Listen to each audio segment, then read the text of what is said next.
با درود از رادیو آزادی به همه شما بینندگان عزیز، امروز 3 سپتامبر است و برایتان روزگاری پر از خوشی را تمنا داریم. حالا ساعت به وقت پراگ 7 صبح نویدی بومدودی رو من شالوگل خوجا تقدیم شما میکنم و حالا توجه کنید به خبرها. روز 2 سپتامبر فرمانی پرزیدنت تاجیکستان برای دعوت امسال تیرمایی به صف قواهای مسلح کشور صادر شد. در فرمان آمده است سربازانی که مهلت مقرر گردیده خدمت حربی را ادا نمودند ماه‌های اکتبر نوامبر سال جاری به احتیاط رخصت و جوانان سالهای تولد 1993-2002 به خدمت جلب کرده شوند. در تاجیکستان دعوت به خدمت در ارتش سال 2 بار بهار و تیرمو صورت میگیرد و در هر دعوت هزارها جوانی از 18 تا 27 ساله به خدمت حتمی عسکری جلب می شوند. مسئله با شروع موسم دعوت ساکنان از جلب مجبوری فرزندانشان به ارتش شکایت می کنند، هرچند مقامات نه همه این شکایت ها را قبول دارند. وزارت دفاع آمریکا یا پنتاگون تاجیکستان را در قطار کشورهای نامبر کرده است که احتمال چین می‌خواهد در آنجا برای استقرار نیروهایش پایگاه نظامی خود را تأسیس بدهد. این مطلب در گزارش نو پنتاگون ذکر شده است که روز 1 سپتامبر نشر شد. امریو بابویف معاون سردار ریاست اطلاعات و مطبوعات وزارت کار خارجه تاجیکستان در صحبت تلفنی با رادیو آزادی گفت تاجیکستان با چین در این موضوع یگان مذاکرات دایر نکرده است و این معلومات واقعیت ندارد. ماه فوریه سال 2019 روزنامه واشنگتن پست به نقل از ساکنان محلی و عکس‌های ماهواره‌ای نوشت که در ناحیه مرغاب ولایت مختار کوهستان بدخشان در چند کیلومتری مرز چین 3 سال است که پایگاه نظامی مخفی چین وجود دارد. آن زمان رئیس ولایت یادگار فایزوف در صحبت با رادیو آزادی این اطلاع را رد کرد و گفت این یک پایگاه مرزی است که در قلمرو چین قرار دارد.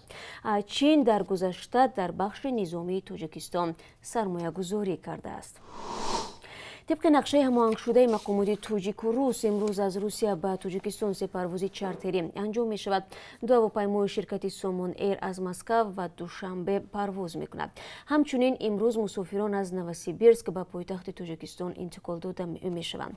در عین زمان سفارت روسیه در تاجیکستان اعلام کرد که تا هنوز مرزهای بین دولت‌های همسایه کشورهای آسیای مرکزی بسته باقی میماند.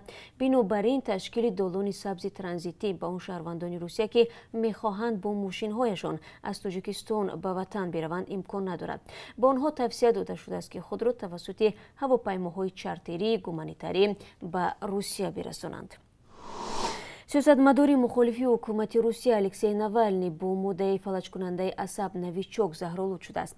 همزمان با نشر این اظهارات حکومت آلمان حمله را محکوم کرده از مقامات روسیه خواست این حادثه را توضیح بدهد. جزئیات در گزارش نوبتی.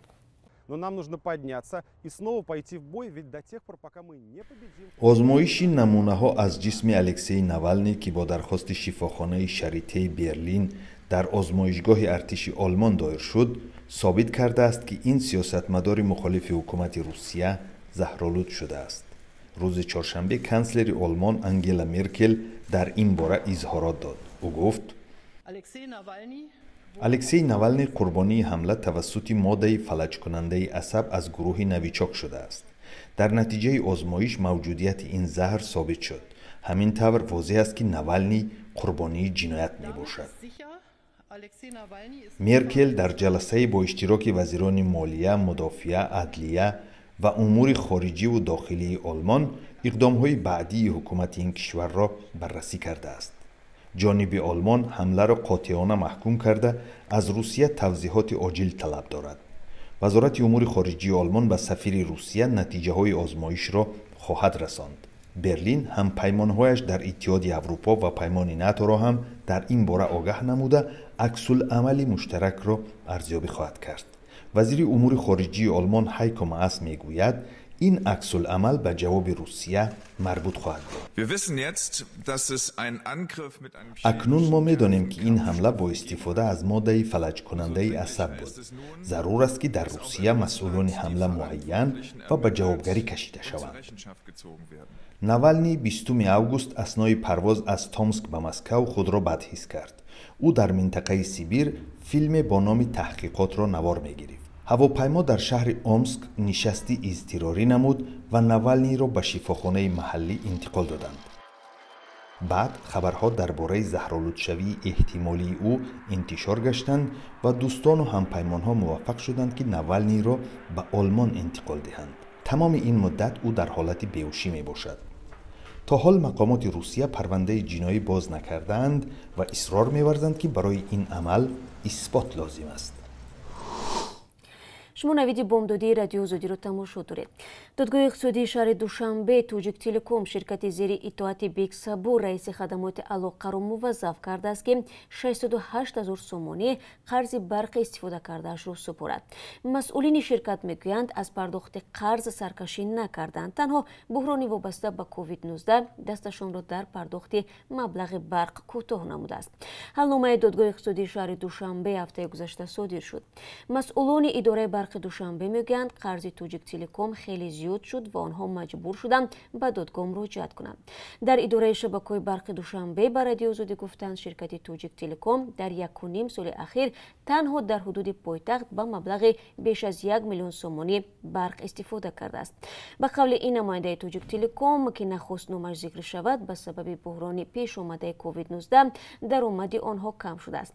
همصحبت ما همچنین به طرف ساختمان بینای علاقه در مرکزی دوشنبه اشاره کرده گفت این بنا را باید تو جشن 30 سالگی استقلال انجام بدهند و مبلغ در کار است. توجیک تلکوم مسئول 2018 یگانه شرکتی است که حق آوردن اینترنت به تاجیکستان را دارد و آن را به شرکت‌های دیگر می‌فروشد.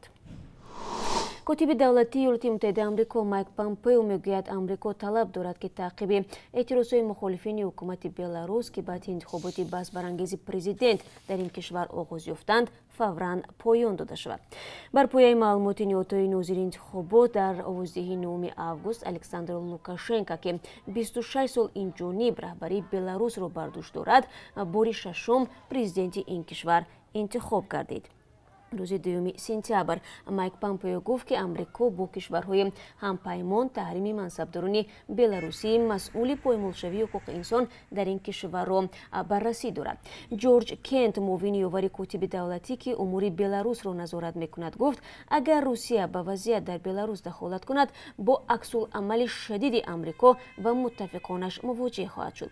اعتراضگران بلاروسی طلب دارند که لوکاشنکو 66 ساله به استعفا رود، تمام محبوسان سیاسی آزاد کردند و در بلاروس انتخابات نوی پرزیدنتی دایر بگردد.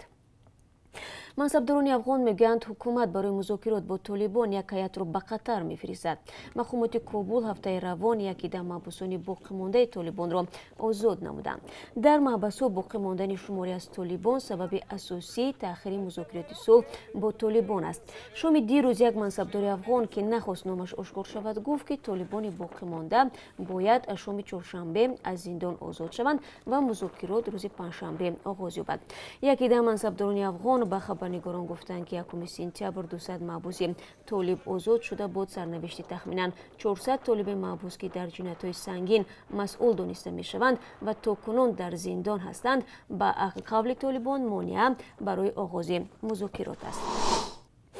خبرگزاری از پلوس با تکیه به منابع خود در حکومت تاجیکستان می‌نویسد هیئت کشور را در مذاکرات مرزی با قرقیزستان من بعد عظیم ابراهیم سابق معاون سروزیر تاجیکستان رهبری نخواهد کرد. عظیم ابراهیم روز 31 آگوست وزیر نقلیات تعیین شد. بنابراین روزهای نزدیک جلسه کمیسیون بین‌الدولتی دو کشور در مسائل مرزی در شهر خوجند تحت رهبری معاون دیگر سروزیر دولتشاه گل محمدزاده برگزار می‌گردد. مرز تاجیکستان و قرقیزستان 976 کیلومتر را تشکیل می‌دهد که از آن تنها 60% معین و علامتگذاری شده میان دو کشور تقریبا 70 منطقه بحثی و معین نشده مرزی باقی مانده است. عایشت قادیرova 21 ساله دختر رمزان قادیرov رهبر چچنستان معاون وزیر فرهنگ این جمهوری تعیین شد. در این باره خود قادیرov روز 1 سентябр طریق شبکه‌های اجتماعی خبر داد. صرف نظر از جوانیش و تجربه غنی رهبری را در طرح‌های گسترده و پیچیده از جمله در بخش فرهنگ دارد، نوشت رهبری چچنستان. و بانک ملی تاجیکستان برای امروز 3 سентябр قرب اسعار خارجی در کشور را این گونه تعیین کرده است. $1 10 سومانی و 31 درم است، یک یورو باشد 12 سومانی و 24 درم مقرر کرده است. قرب 1000 روبل روسی 138 سومانی و 80 درم نرخ دارد که نسبت روز گذشته 1 سومانی کمتر می باشد. خب بینندگان عزیز، این چند خبری تازه بود که در این صبح برای شما گفتم. با خبرهای بیشتر شما را 3 ساعت پس در همینجا منتظر هستم. روز خوب داشته باشید.